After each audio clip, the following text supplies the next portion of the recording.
నమస్తే, నేను మీ ఈశ్వర్. ఈ6 న్యూస్ కి స్వాగతం. వార్తల్లోని ముఖ్య అంశాలు. హైడ్రా కమిషనర్ రంగనాథ్ వివరణ ఇచ్చారు. జిహెచ్ఎంసీ పరిధిలో ఇప్పటిదాకా అనుమతులు లేనివే కూల్చామని అన్నారు. అర్హత లేని వాళ్ళు ఇచ్చే పర్మిషన్ రిజిస్ట్రేషన్ అయినా అక్రమమేనని రంగనాథ్ హెచ్చరించారు. పలుకుబడితో మేనేజ్ చేసి కట్టిన వాటినే తొలగించామని స్పష్టం చేశారు.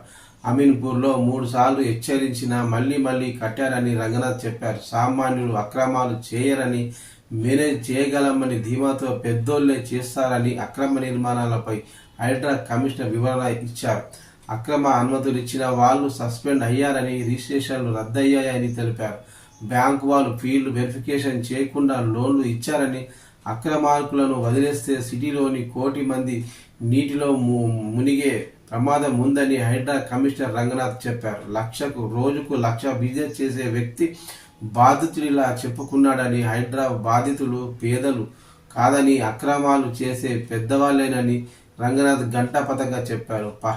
సరైన అనుమతులుంటే తాము టచ్ కూడా చేయలేదని, నోటీసులు ఇచ్చినా కూడా లైట్ తీసుకుని కూల్చాక ఇవ్వలేదంటున్నారని, కూల్చివేతల అనంతరం ఆందోళనలు చేస్తున్నారని వివరించారు.